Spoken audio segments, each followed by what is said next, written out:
Morning. Chapter 3 capacity planning. ഇപ്പോൾ capacity പ്ലാനിങ്ങിനെ കുറിച്ചിട്ടാണ് നമ്മൾ ഇന്നത്തെ ക്ലാസ്സിൽ ഡിസ്കസ് ചെയ്യുന്നത്. ചെറിയൊരു ഇൻട്രൊഡക്ഷൻ പറയാം. കപ്പാസിറ്റി പ്ലാനിങ് എന്ന് പറഞ്ഞു കഴിഞ്ഞാൽ the main objective behind capacity planning is to provide an idea for determining the overall capacity level of capital intensive resources.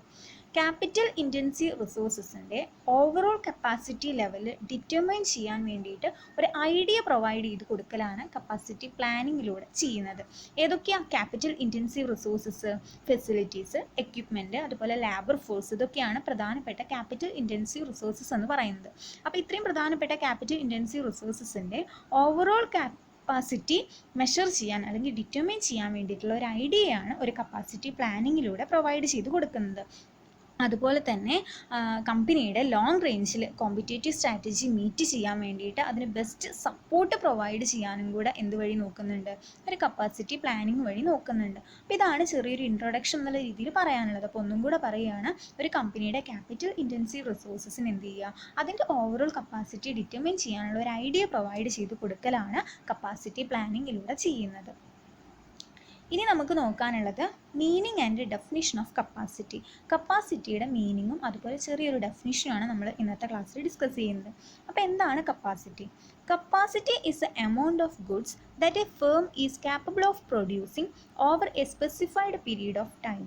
ഒരു കമ്പനി അതിൻ്റെ സ്പെസിഫൈഡ് പീരീഡ് ഓഫ് ടൈമിൽ പ്രൊഡ്യൂസ് ചെയ്യാൻ കാപ്പബിൾ ആയിട്ടുള്ള എമൗണ്ട് ഓഫ് ഗുഡ്സിനെ വിളിക്കുന്ന പേരാണ് കപ്പാസിറ്റി. അപ്പോൾ ഒരു എക്സാമ്പിൾ പറയുകയാണെന്ന് വെച്ചാൽ, ഒരു വർഷം കൊണ്ട് ഒരു കമ്പനി എത്ര പ്രൊഡക്റ്റ് പ്രൊഡ്യൂസ് ചെയ്യാൻ പറ്റും, അതിനെയാണ് നമ്മൾ എന്ത് പറയുന്നത്? ആ കമ്പനിയുടെ കപ്പാസിറ്റി എന്ന് പറയുന്നത്. അപ്പോൾ ലെക്സ് സോപ്പ് ഒരു വർഷം കൊണ്ട് അവർക്ക് 1 കോടി സോപ്പ് ഉൽപ്പാദിപ്പിക്കാൻ പറ്റുമെങ്കിൽ ആ ലെക്സ് കമ്പനിയുടെ കപ്പാസിറ്റി എത്രയാണ്? 1 കോടി സോപ്പാണ്. അപ്പോൾ അതിനെയാണ് കപ്പാസിറ്റി എന്ന് പറയുന്നത്.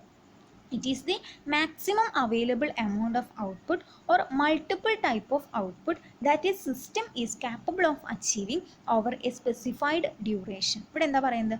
ഒരു സ്പെസിഫൈഡ് ഡ്യൂറേഷനിൽ മാക്സിമം അച്ചീവ് ചെയ്യാൻ കഴിയുന്ന മൾട്ടിപ്പിൾ ടൈപ്പ് ഓഫ് ഔട്ട്പുട്ടിനെ അല്ലെങ്കിൽ അവൈലബിൾ ആയിട്ടുള്ള എമൗണ്ട് ഓഫ് ഔട്ട്പുട്ടിനെ, മാക്സിമം അവൈലബിൾ ആയിട്ടുള്ള എമൗണ്ട് ഓഫ് ഔട്ട്പുട്ടിനെയാണ് എന്ത് പറയുന്നത്?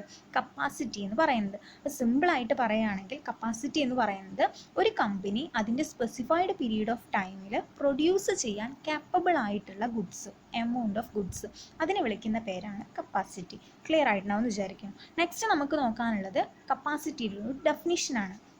അപ്പോൾ വളരെ പോപ്പുലർ ആയിട്ടുള്ളൊരു ഡെഫിനിഷനാണ് American production and inventory control society, APICS ആണ് American production and inventory control society നൽകിയിട്ടുള്ളൊരു ഡെഫിനിഷനാണ് നമുക്ക് ഡിസ്കസ് ചെയ്യാനുള്ളത്.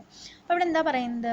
ദ കപ്പാസിറ്റിനെ ഡിഫൈൻ ചെയ്യുന്നത് highest reasonable output rate which can be achieved with the current product specification, product mix, workforce, plant, equipment. അപ്പോൾ എന്താ പറയുന്നത്? കറൻറ്റ് പ്രൊഡക്റ്റ് സ്പെസിഫിക്കേഷൻസ് ആയിട്ടുള്ള product mix, work force, plant, equipment, ഇതൊക്കെ ഉപയോഗിച്ചിട്ട് ഒരു കമ്പനിക്ക് പ്രൊഡ്യൂസ് ചെയ്യാൻ പറ്റുന്ന maximum rate of output, maximum highest reasonable output റേറ്റിനെയാണ് എന്ത് പറയുന്നത്?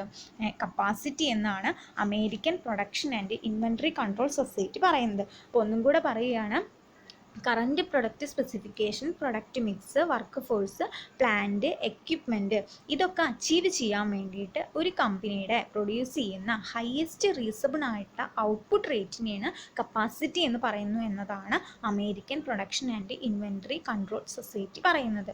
അപ്പോൾ ഇത്രയാണ് നമ്മൾ ഇന്നത്തെ ക്ലാസ്സിൽ ഡിസ്കസ് ചെയ്യുന്നത്. അപ്പോൾ എന്താ വെച്ചാൽ, എന്താണ് കപ്പാസിറ്റി പ്ലാനിങ്, അതിനെക്കുറിച്ചൊരു ഇൻട്രൊഡക്ഷനാണ് ഫസ്റ്റ് പറഞ്ഞത്. ചാപ്റ്റർ 3 അതിൽ കപ്പാസിറ്റി പ്ലാനിങ്ങിനെ കുറിച്ചൊരു ഇൻട്രൊഡക്ഷൻ പറഞ്ഞു. അതുപോലെ തന്നെ നെക്സ്റ്റ് എന്താണ് കപ്പാസിറ്റി, അതുപോലെ തന്നെ കപ്പാസിറ്റിയുടെ ഒരു ചെറിയ ഡെഫിനിഷനാണ് പറഞ്ഞത്.